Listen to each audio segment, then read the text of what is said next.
Welcome to our historic channel. आज हम बात बताने वाले हैं ऐसे योद्धाओं के बारे में जिसे अपने कभी ना कभी टीवी सीरियल्स, मूवी या कार्टून्स में नाम तो सुना ही होगा या देखा ही होगा। तो चलिए सीधे टॉपिक पे आते हैं। टॉपिक पे आने से पहले आप हमारी इस छोटी सी यूट्यूब फैमिली का हिस्सा बन जाइए। सब्सक्राइब करिए और लाइक और शेयर करें, और वीडियो में कोई दिक्कत हो तो कमेंट बॉक्स में सजेशन करें। तो चलिए बात करते हैं टॉपिक में। सामुराई उच्च कौशल योद्धाओं का एक वर्ग था जो 646वीं ईस्वी के ताइका सुधारों के बाद जापान में उत्पन्न हुआ था, जिसे भूमि पुनर्वितरण और भारी नए कर शामिल थे, जो एक विस्तृत चीनी शैली को साम्राज्य का समर्थन करने के लिए सुधारकों ने कई छोटे किसानों को अपनी ज़मीन बेचने और किराएदार किसानों के रूप में काम करने के लिए मजबूर किया। समय के साथ कुछ बड़े भूस्वामियों ने मध्ययुगीन यूरोप के समान एक सामंती व्यवस्था का निर्माण करते हुए शक्ति और धन अर्जित किया। अपने धन का बचाव करने के लिए जापानी सामंतों ने पहले समुराई योद्धाओं या बुशी को काम पर रखा। कुछ समुराई उन जमींदारों के रिश्तेदार थे जिन्होंने संरक्षित किया था, जबकि अन्य को बस तलवारें दी गई थी। समुराई कोड ने किसी के मालिक के प्रति वफादारी पर जोर दिया, परिवार की वफादारी पर भी। इतिहास से पता चलता है कि सबसे वफादार समुराई आमतौर पर परिवार के सदस्य या अपने प्रभु के वृत्तीय आश्रित थे। 900 के दशकों के दौरान हियान एरा के कमजोर सम्राटों ने ग्रामीण जापान पर नियंत्रण खो दिया और देश विद्रोह से फट गया। सम्राट की शक्ति जल्द ही राजधानी तक ही सीमित थी और देश भर में योद्धा वर्ग की शक्ति निर्वात को भरने के लिए चले गए। वर्षों की लड़ाई के बाद समुराई ने एक सैन्य सरकार की स्थापना की, जिसे शोगुनेट कहा जाता है।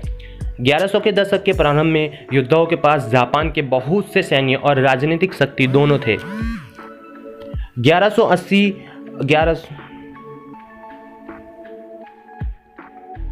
1185 में गैनेपी युद्ध में दोनों कुलों ने एक बार फिर संघर्ष किया, जो मिनामोटो की जीत में समाप्त हो गया। अपनी जीत के बाद मिनामोटो ने योरिटोमो ने कामाकुरो को शोगुनेट की स्थापना की, जिसने सम्राट को एक मूर्ति के रूप में बनाए रखा। मिनामोटो कबीले ने 1333 तक जापान में बहुत शासन किया। 1268 में एक बाहरी खतरा दिखाई दिया। युआन चीन के मंगोल शासक कुबलाई खान ने जापान से श्रद्धांजलि की मांग की, और जब क्योटो ने मंगोलों पर आक्रमण करने से इनकार कर दिया, सौभाग्य से जापान के लिए एक तूफान मंगोलों ने 600 जहाज़ों को नष्ट कर दिया, और 1221 में एक दूसरे आक्रमण बेड़े ने उसी भाग्य से मुलाकात की। प्रकृति से इस तरह की अविश्वसनीय मदद के बावजूद मंगोलों हमलों ने कामाकुरा को महंगा बना दिया। जापान की रक्षा के लिए रैली करने वाले समुराई नेताओं के लिए भूमि या धन की पेशकश करने में असमर्थ कमजोर शोगुन को 1318 में सम्राट गो दाइगो से एक चुनौती का सामना करना पड़ा। 1331 में निर्वासित होने के बाद सम्राट वापस लौट आया और 1333 में शोगुनेट को हटा दिया। साम्राज्यवादी सत्ता की कैमू बहाली केवल 3 साल तक चली। 1336 में आशिकागा ताकोजी की तरह आशिकागा समुराई शासन पर जोर दिया। हालांकि यह नया शगुन कामाकुरा की तुलना में कमज़ोर था। डैम्यो नामक क्षेत्रीय कांस्टेबल ने काफ़ी शक्ति विकसित की और उत्तराधिकारी के शोगुनेट की रेखा का स्थान ध्यान लगाया। बाद में मुरोमाची अवधि और ऑर्डर की बहाली 1460 तक दाइमियो शोगुन को आदेशों की अनदेखी कर रहा था और विभिन्न उत्तराधिकारियों की शाही सिंहासन सौंप रहा था। जब 1464 में शोगुन आशिकागा योशिमासा ने इस्तीफा दे दिया, तो उनके छोटे भाई और उनके बेटे के बीच झगड़े के विवाद में डैम्यो के बीच और भी तीव्र लड़ाई को प्रज्वलित कर दिया। 1467 में यह स्क्वाबलिंग दशक भर में ओनिन युद्ध में भड़क उठी, जिसमें हजारों लोग मारे गए और क्योटो को ज़मीन पर जला दिया। युद्ध सीधे जापान के वारिंग स्टेट पीरियड या सोंगुंग तक पहुंचा। 1467 और 1573 के बीच विभिन्न डोमिमोस ने राष्ट्रीय प्रभुत्व की लड़ाई में अपने गुटों को नेतृत्व किया और लगभग सभी प्रांत लड़ाई में उलझे हुए थे। 1568 में वारिंग स्टेट पीरियड करीब आ गया, जब सरदार ओदा नोबुगाना ने 3 शक्तिशाली डायमियोस को हराया, क्योटो में मार्च किया और उनके पसंदीदा नेता योशिको की शोगुन के रूप में स्थापित किया। नोबुनागा ने अगले 14 साल बिताए और बुद्धि भिक्षुओं द्वारा अन्य प्रतिद्वंदी डेमायोस और विद्रोही विद्रोह का सामना किया। 1576 से 1579 के बीच बना उनका भव्य अजुकी कैसल जापानी पुण्यमिल का प्रतीक बन गया। 1582 में नोबुगाना की हत्या उनके एक सेनापति अच्ची मित्सु हाइड ने की थी। हिदेयोशी एक और सामान्य ने एकीकरण को समाप्त किया और 1592 से और 1597 में कोरिया पर हमला करते हुए काम्पाकू या रीजेंट के रूप में शासन किया। एडो काल का तोकुगावा शोगुनेट हिदेयोशी ने पूर्वी जापान में क्योटो को आसपास के क्षेत्र से बड़े टोकुगावा के कबीले से निर्वासित किया। 1600 तक तोकुगावा इयासु ने एडो में अपने महल के घर से पड़ोसी डेम्यो को जीत लिया था, जो एक दिन टोक्यो बन जाएगा। इयासु का बेटा हिडेडाटा और 1605 में एकीकृत देश का शोगुन बन गया, जो जापान के लिए लगभग 250 वर्ष की सापेक्ष शांति और स्थिरता की शुरुआत करता है। मजबूत टोकुगावा शोगुन ने समुराई को पालतू बना दिया, जिससे वे या तो शहर में अपनी स्वामी की सेवा कर सकते थे या अपनी तलवार और खेत छोड़ सकते थे। इसने योद्धाओं को संस्कृत नौकाशहार एक वर्ग में बदल लिया।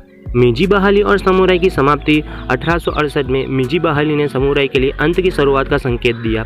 संवैधानिक राजतंत्र की मीजी प्रणाली में लोक अधिकारियों को और लोकप्रिय मतदान के लिए शब्द सीमा के रूप में ऐसे लोकतांत्रिक सुधार शामिल थे। सार्वजनिक समर्थन के साथ मीजी सम्राट ने समुराई के साथ दूर किया, डेम्यो की शक्ति कम कर दी और राजधानी का नाम एडो से टोक्यो में बदल दिया। 1873 में नई सरकार ने एक सेना तैयार की। कुछ आधिकारिक पर्व समुराई के रैंक से तैयार किए गए थे, लेकिन अधिकारियों योद्धाओं ने पुलिस अधिकारियों के रूप में काम किया। 1877 में नाराज पूर्व समुराई ने सत्सुमा विद्रोह में मीजी के खिलाफ विद्रोह किया, लेकिन बाद में वे शिरोआमा की लड़ाई हार गए, जिससे समुराई का युग समाप्त हो गया। समुराई की संस्कृति और हथियार के बारे में अगर हम बात करें तो समुराई की संस्कृति को बुशिडो की अवधारणा या युद्धों के तरीके से आधार पर तैयार किया गया था, जिसका केंद्रीय सिद्धांत सम्मान और मृत्यु के भय से मुक्ति है। एक समुराई कानूनी रूप से किसी भी आम को काटने का हकदार था जो उसे सम्मान देने में असफल रहा या वह ठीक से माना जाता है, लेकिन योद्धाओं को बुशिडो स्पिरिट के साथ माना जाता था। उनसे यह उम्मीद की जाती थी कि वो निडर होकर लड़े और हार में आत्मसमर्पण करने के बजाय सम्मानपूर्वक मरे। मौत की इस उपेक्षा के कारण सेपू की जापानी परंपरा आई, जिसमें योद्धाओं को हराया और सरकारी अधिकारियों को अपमानित किया, जो एक छोटी तलवार के साथ खुद को अपमानित करके सम्मान के साथ आत्महत्या करेंगे। प्रारंभिक समुराई धनुर्धर थे। बाहुबली लंबी धनुष यानी यमी के साथ पैदल या घोड़े के पीठ पर लड़ते थे और मुख्य रूप से घायल दुश्मनों को खत्म करने के लिए तलवार का इस्तेमाल करते थे। 1272 और 1221 के मंगोल आक्रमण के बाद समुराई ने तलवारों को अधिक उपयोग करना शुरू कर दिया। ध्रुवों को नागिनटा और भाले नामक धुआंधार ब्लेड द्वारा उससे सबसे ऊपर रखा गया। समुराई योद्धाओं ने 2 तलवारें काटना और वाशिजिजी पहनी थी, जिन्हें 16वीं शताब्दी के अंत में गैर समुराई द्वारा उपयोग करने पर प्रतिबंध लगा दिया था। तो दोस्तों, आपको हमारी वीडियो कैसी लगी आप प्लीज़ कमेंट करके बताइएगा और चैनल को सब्सक्राइब ज़रूर करिएगा। और अगर कोई गलती की हो तो आप कमेंट बॉक्स में हमें सजेशन कर सकते हैं ज़रूर। Thank you.